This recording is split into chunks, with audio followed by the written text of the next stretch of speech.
mga senior? Meron po. Sino po ba sila?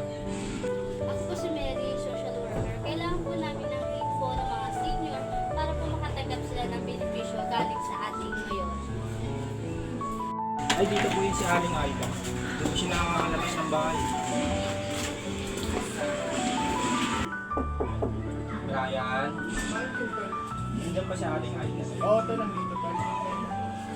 Kakausapin ko lang po siya about sa atin. Sige po, tuloy po lang po kayo. Tol, dito na ako, Tol. Jonathan, Thank you. Nay, managana po sa inyo. Hello po, ako po si Mary, isa po social worker. Sige po, muna po kayo kung walang pangkariyan. Thank you.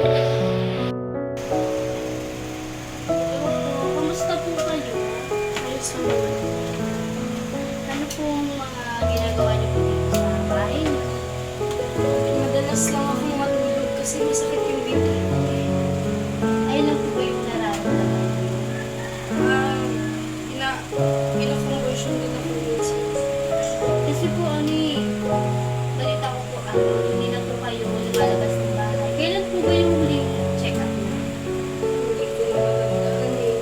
Nung nakaraan yung nagpupunta dito sila kapag nagbabahay-bahay ng mga parang nurse ba yun. Matandaan ko sila.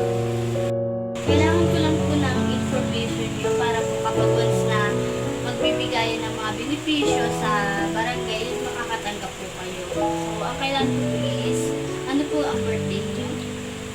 June 24, 1962. Ilang taon na po? 62 years old.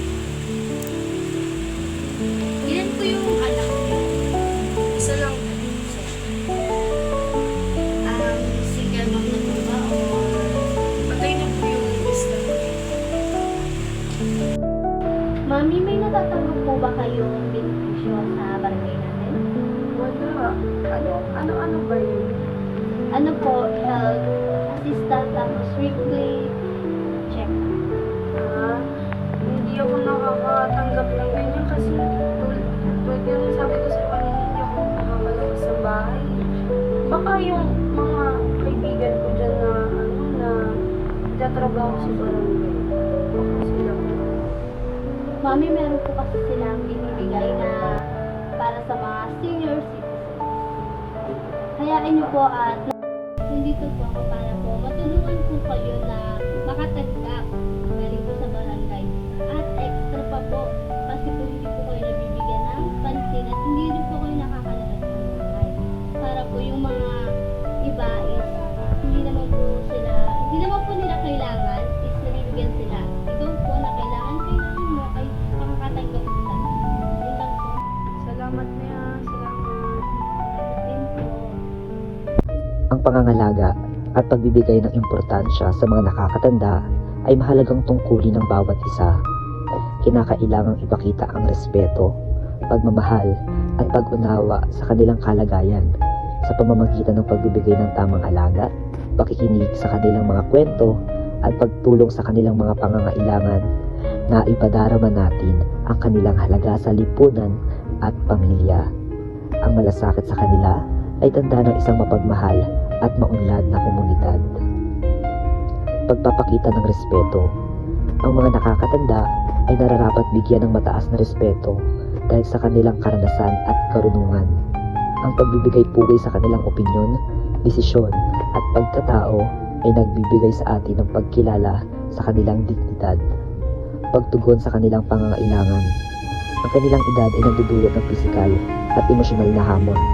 Mahalaga ang pagbibigay ng tamang nutrisyon at kalinisan, regular na pagbisita sa doktor para sa kalusugan, at mga kagamitan o tulong tulad ng tungkod, hearing aid o wheelchair kung kinakailangan. Paglaan ng panahon. Ang pakikipag-usap at pakikinig at pagiging kasama nila sa kanilang araw-araw na gawain ay mahalaga. Sa simpleng presensya natin ay nagbibigay saya at seguridad sa kanila, pagpapanatili ng kanilang kalayaan. Bagamat tumatanda, halaga pa rin ang pagbibigay sa kanila ng pagkakataong magdesisyon para sa kanilang sarili. Hanggat kaya nila, ito ay paraan upang maramdaman nila na sila ay mahalaga at may kontrol pa rin sa kanilang buhay. pagtulong sa kanilang kalusugang pang-isipan. Ang pagiging mag-isa o pakiramdam ng pagkalimot ay madalas nilang nararanasan. Ang pagsali sa kanila sa mga aktibidad, simpleng kwentuhan o kahit pag-alaala ng kanilang nakaraan ay nakakatulong sa kanilang emosyonal na kalusugan. Pagpapamana ng kanilang kaalaman. Ang mga nakakatanda ay may dalang yaman ng kaalaman at karanasan. Ang pagtangkilik at pagpapahalaga sa kanilang kwento at aral ay nagbibigay daan upang maipasa ito sa susunod pa na henerasyon.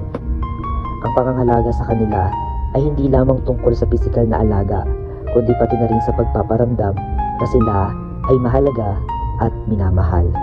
Sa ganitong paraan, na itataguyod natin ang isang makatao at mapagmahal na lipunan.